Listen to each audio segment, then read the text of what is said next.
Hello, welcome to today's video. I'm Sarah. This is No BS Beauty. So I've been asked about this brand a lot, Medicube. So I finally thought I'd review a few of their products, or not necessarily review them, but discuss them because they're pretty viral and popular. So I thought I'd kind of weigh in with some of my thoughts on a handful of their products. I've got the Medicube Collagen Mask, a PDRN Peptide Serum, and their device, their HR Booster Pro device, and their Zero Pore Pad products. So let me start out first with the one I tested the most, because one of these I didn't get very far into testing it. Their Collagen Wrapping Night Sleeping Mask. It's about 21 bucks at Ulta. So this is a mask that you would apply at the end of your evening routine, and it's set. So the second ingredient in this is polyvinyl alcohol.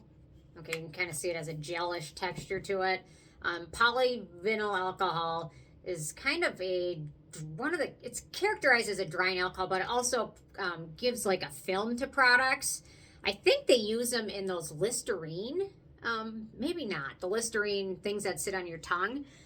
So theoretically, after you apply all your skincare products, you would apply this, you would go to sleep, and then in the morning, it will peel off, and it does. Unless you really layer the products on like I do, it starts to kind of peel off halfway through the night. So you would leave it on, and the polyvinyl alcohol will let it dry, and theoretically, it should allow everything underneath it to absorb. If you apply a ton of products underneath this, ones with good hydrating ingredients, you're probably not going to have an issue with the dryness from polyvinyl alcohol. But if you use it just on its own, I think you might, depending on your skin type. So directions: after cleansing, apply it evenly over the face as the last step of your skincare. Well, avoiding eyes and lips area. Wait 15 minutes before it's dried and go to bed. And then it kind of like peels off. I think, remember those Dr. Jart masks when they came out with the big Dr. Jart masks, and you'd slap it on a spatch and then you peel it off? I think a huge component of those is the polyvinyl alcohol. So yeah, so addition to that, I would say it contains niacinamide, vitamin E, glycerin, and ceramides. And I would say if you have sensitive to dry skin or eczema prone skin, products with high amounts of polyvinyl alcohol can be irritating and disrupt the skin barrier, especially in the peel off formulas.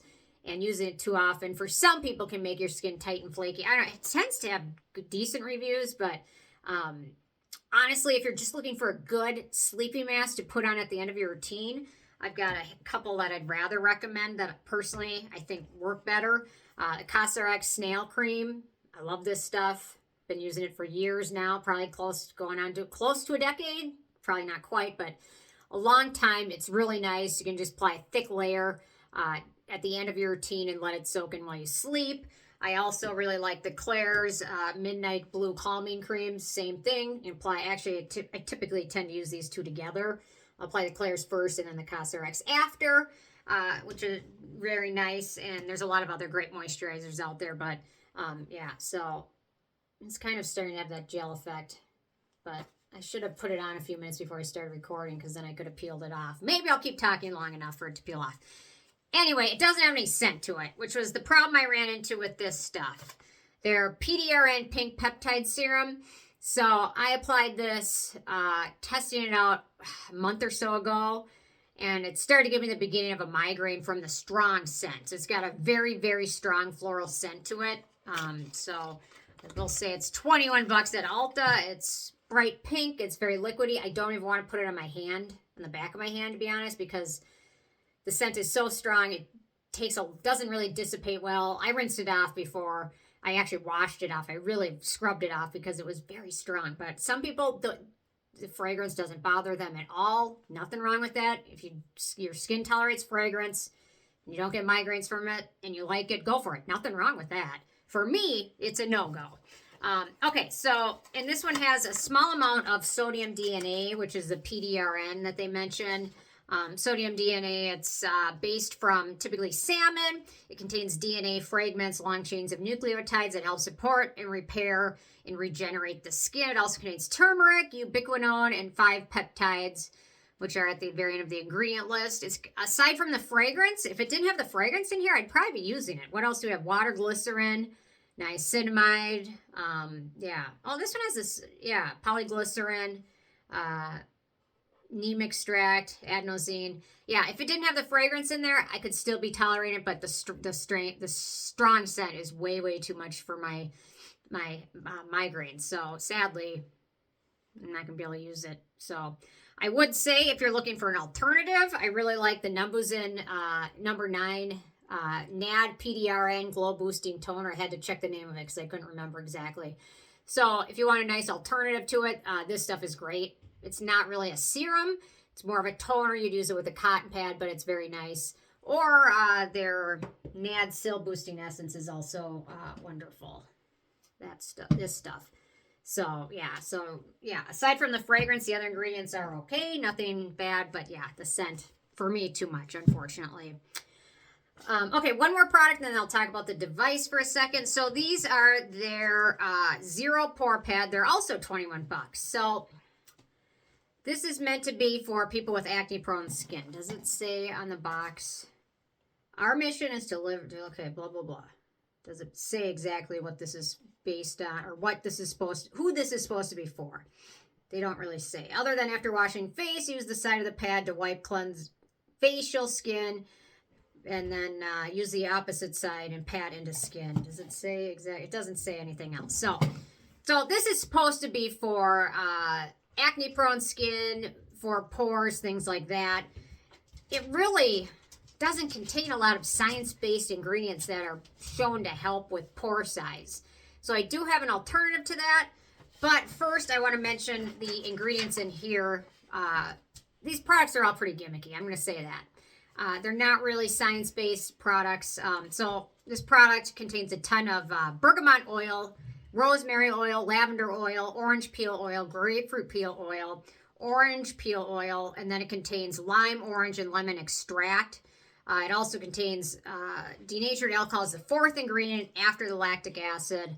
I have a feeling this product could probably do much more damage and irritation to skin, especially acne-prone skin, than it would be beneficial. So I would caution against using this at all. There's really, I mean, they have lactic acid in here, but I really feel like this product could really mess up skin with its ingredients. They're very drying, and in addition to all of those essential oils, which can be very irritating, they include denatured alcohol, and then on top of an exfoliant, which exfoliant, like lactic acid, should be trying to be paired with another soothing ingredient or used in a routine with another soothing ingredient. I just really think this product could do much more damage than good. I'm sure there's somebody out there that's used it and loved it. Nothing wrong with that. Go for it. If you want something that, in my opinion, for pores and acne and blackheads and things like that, that's a better product.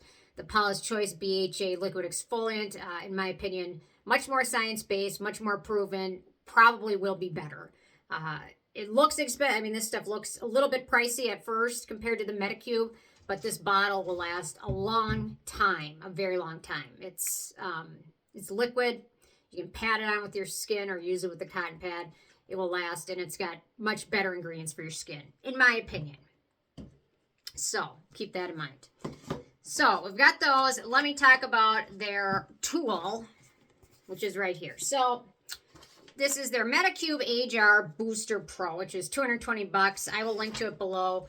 A lot of people like this, although there's some people I mentioned it was really causing sensitivity to their skin. So this is a 6-in-1 device that uses different modes and different intensities. So some people have reviewed it mentioning tingling and face pain afterwards that lasted for days after they used the product. Some people mentioned breakouts from it, and some people say it gives a glow, but the glow kind of plateaus after a month or so. So yeah, I wasn't overly impressed with this tool. And you really have to be committed to using it on a regular basis. I found a tool, in my opinion, that is much more effective. I'll talk about that in a second. So, okay, so this has and if you want me to do a tutorial and use it, I will definitely do that. But I just meant to talk overall about the brand today. So they have a skin boosting setting, which creates fine channels in the skin that helps absorb your skincare products better. So you'd apply your serum on it and then the tool over it. It's got a microcurrent setting, which is meant to stimulate muscles to lift and contour, similar to like the New Face device. It's got the electrical muscle stimulation, or EMS setting, which is meant to improve firmness and jawline contour and definition.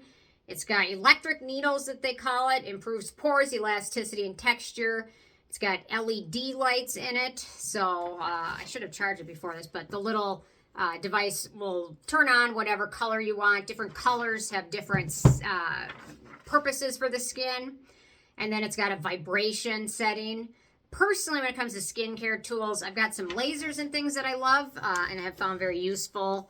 What's the name of this? The Illuminage. This is just a laser you use around your eyes and mouth area for those wrinkles. But in my opinion, the best, if you can do this properly at home and be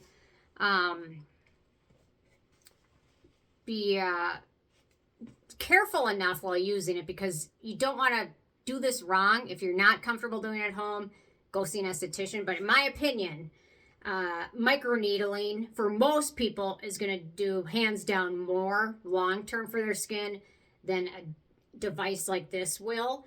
There's nothing wrong with this device per se, but if you have the money and you're buy one device, in my judgment and my research, microneedling is going to be the best for your skin. It creates small amounts of damage, controlled damage on your skin layer, which then the skin heals, rejuvenates, and produces collagen and elastin. I'm not exactly sure that there's any setting on the Medicube that actually does anything deep down to help with collagen. Basically, what we want, the older we get, is more collagen and elastin in our skin. The devices we want to use should help with that. And I have not found success with the New Face or many other devices. There's certain red light masks I've found helpful, but in general, for me, for devices, the ones that have been the most beneficial have been the microneedling. And if you're not comfortable doing it yourself, definitely go see an esthetician to have it done. Save the money on the device, put it towards that. This requires a very sanitary environment, so you want to wipe your face down with alcohol. You don't want to reuse needles, so you want repackaged. You want to use a new one every time. Sanitary environment, gloves, all that stuff. And if you're not confident in being able to do that, go to an esthetician and have it done. I think in the long run, this device may give you some instant little boost, but in the long run, I think you're better off going with a system that gives you more collagen, and that's what the Dr. Pen does.